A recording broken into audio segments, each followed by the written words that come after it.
So guys, magpapalit tayo ng throttle controller. So ako, may existing throttle controller na ako. Ito, 5 mode siya with intelligent sensor siya. So magpapalit ako kasi ayoko lang nung naka-expose. So may nahanap ako sa internet na ano siya, parang stock siya ng Toyota pero 4 mode naman siya. So controllable siya, hindi siya yung preset talaga na sports mode at saka eco, ganun. Ito may 3 siya, ay 4 mode siya na so clean look siya. So gagayahin ko yung kung saan nila kakabit. So ikakabit ko to sa malapit sa sa may shifter tsaka sa handbrake. So kung titingnan nyo guys, ito ang linis tignan. So whereas itong na ito nakalabas. So I assume guys na mas malakas to kaysa rito kasi 5 mode to eh.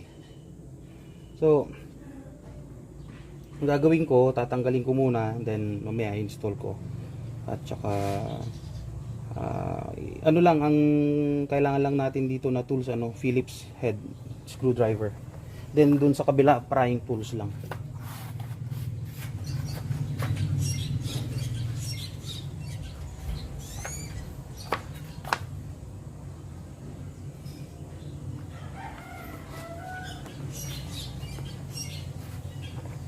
So dito merong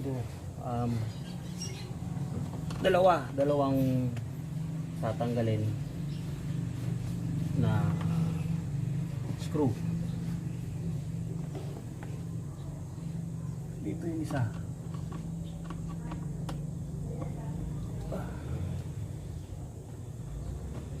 Tapos yung pagtanggal nitong merong tab dito, i-press mo lang, malalapot na siya.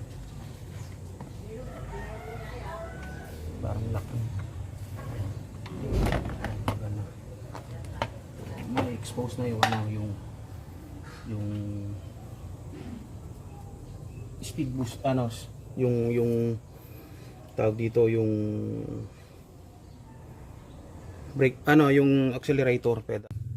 So yan guys yung clear view ng accelerator pedal natin. So ito may lock ito.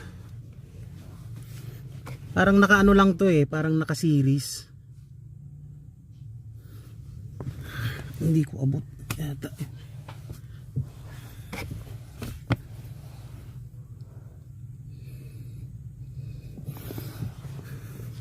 So ito yung yung kanya, yung module nung una.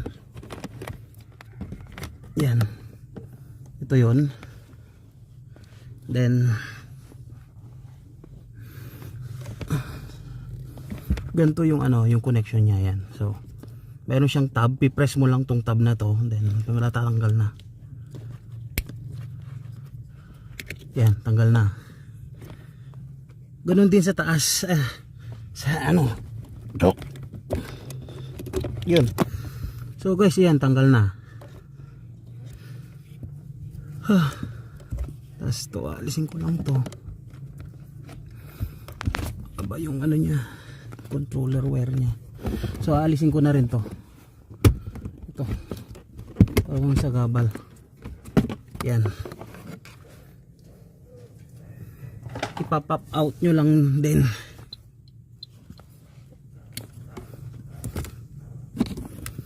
Yan.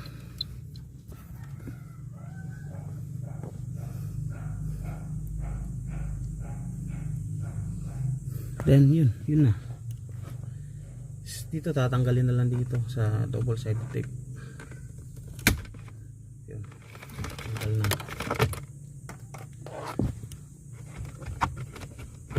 So ito na yung yung tinanggal kong controller niya guys. Yan.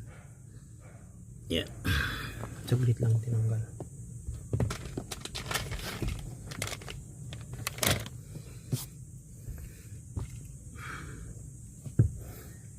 So, sunod naman natin yung bago. Kung titignan nyo guys, same lang yung module nya Titignan nyo, same lang yung module nya. Kasi lang same manufacturer ko siya nabili. Pero mas mahal ito. Ito tong yang tinanggal natin. Ito mura. Kasi nga simple lang siya, 4 mode lang siya. Then ito yung ano niya, accessories niya. And then yung controller niya, ito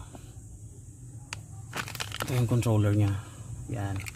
So install na natin.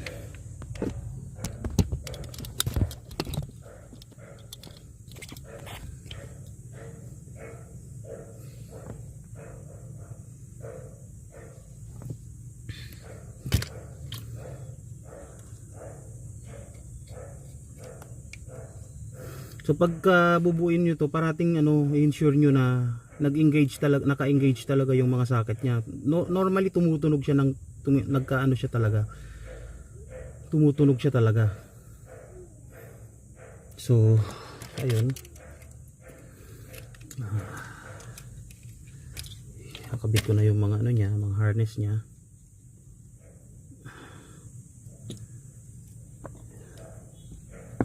Mahaba yung niya, yung harness niya.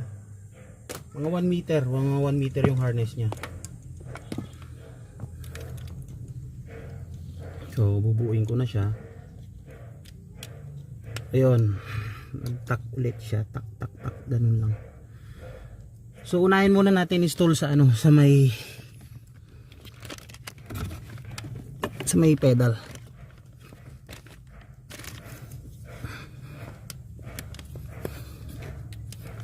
Abot.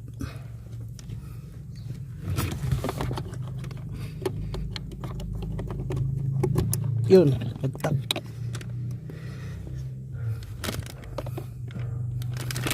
Tapos ito naman yung galing sa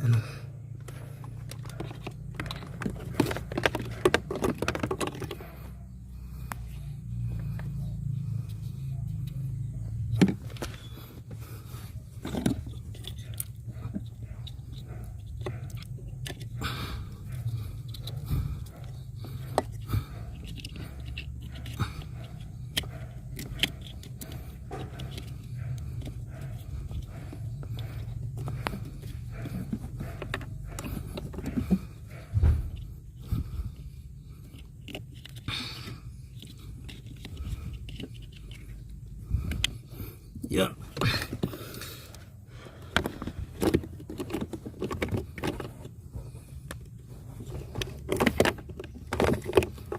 Yan, tatakon mo lang yung yan.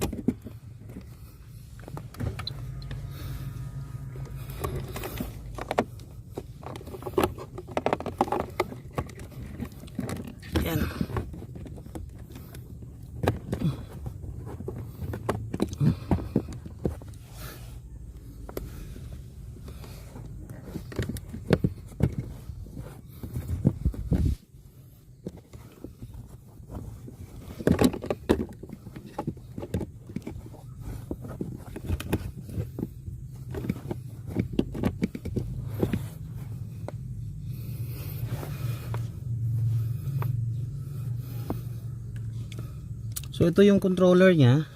Yan.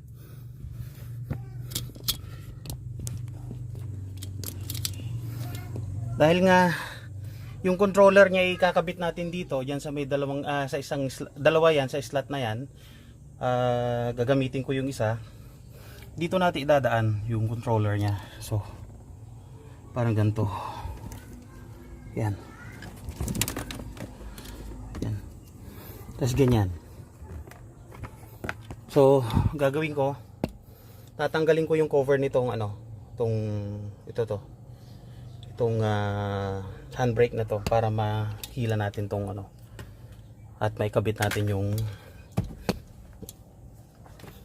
controller niya.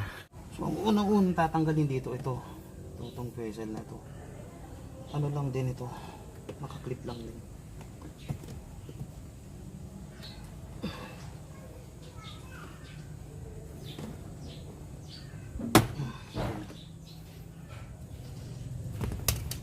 Tapos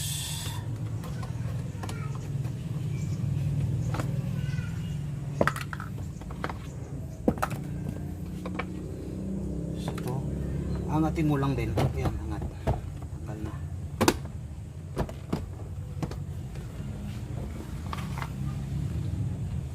So palagay ko ito ang gagamitin ko kasi mas malapit sa akin.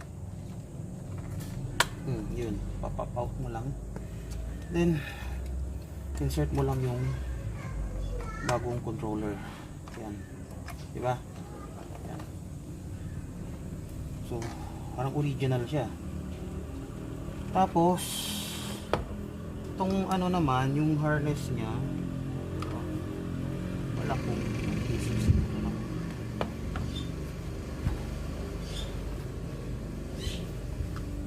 Madali. Tingin ko pwedeng isingit dito.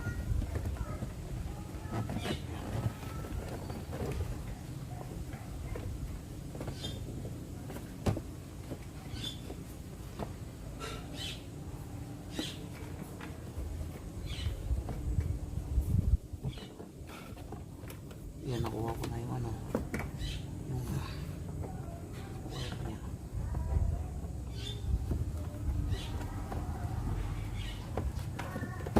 Yan. So, ganun lang kasimple. Tapos ito, sasaksak mo lang sa likod yung controller. Ayun, again, dapat tutunog. So, ayun.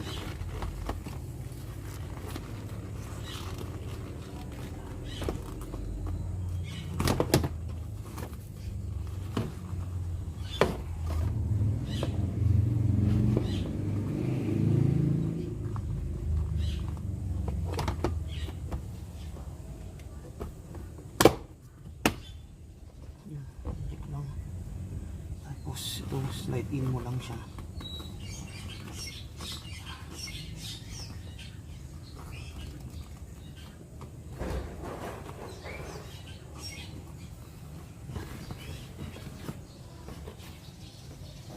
Tapos ito, balik mo lang.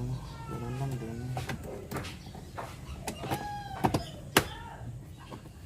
Yun guys, tapos na tayo.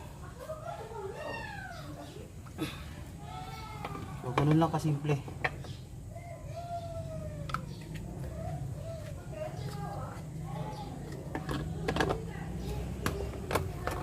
So ito, itong tinanggal nyo, tago nyo lang dito.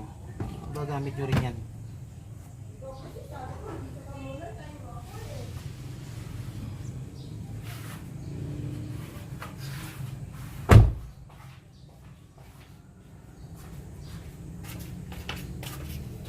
Ayun guys, tapos na tayo. Mamaya i-road test natin to. Maganda siya tignan. I-close up natin.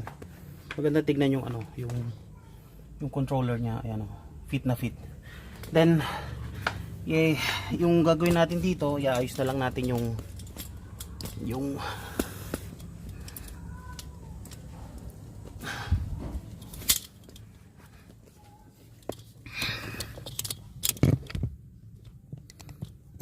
iayos na lang natin tong ano niya, yung controller niya, para hindi siya aalog-alog mamaya pag tumatakbo. Pangit kasi pag umaalog. Paano ko nga ba iayos to? Parang inipit ko lang din yung ano, yung dati. Ganyan lang din.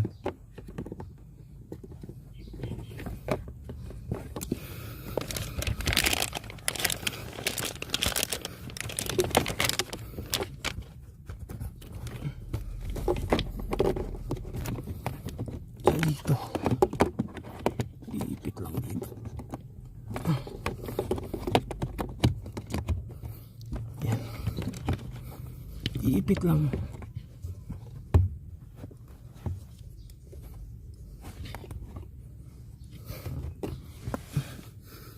para hindi siya alog-alog. Yan.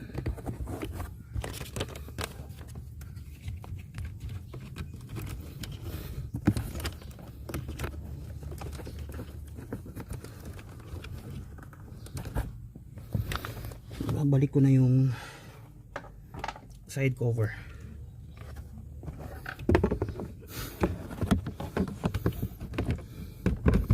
Side cover niya nakakabit lang din lahat. Yun. Tsaka ito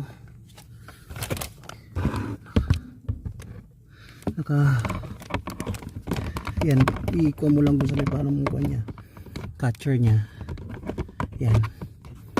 yan, wala, yan na, balik mo lang yung screw na dalawa dito sa likod. Yan.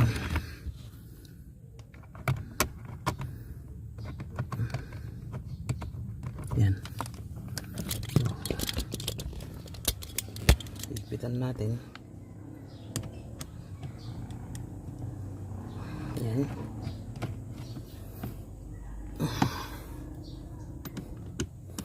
So ilalagay ko sa ano guys yung description, kung sa description yung ano yung link kung saan ko binili ito, no. Sa AliExpress ko binili ito. Para makabili kayo sa AliExpress ng ano ng mga ganitong products, kailangan gumawa kayo ng account ninyo guys sa Lazada. Yun nga lang, kailangan nyo ng credit card kasi nga walang COD sa international market. Yun ang parati natin tatandaan. So yun guys, tapos na tayo. Mamaya ititest ko to. Papahinga lang ako ng konti. Yun. Salamat sa pagpapanood nitong kuan na ito. Itong video na ito. So kung nagustuhan niyo itong video na ito, like na lang, subscribe, tsaka share ninyo para mas dumami yung view. Then para makatulong na rin tayo sa mga ibang ano, mga DIYers na katulad natin. Para kasi ito pag mga ganito ipapakabit mo pa sa labas to, abot ka pa ng ano 500 ang pinakamababa rito na sisingilin nila. So ayun, thank you ulit.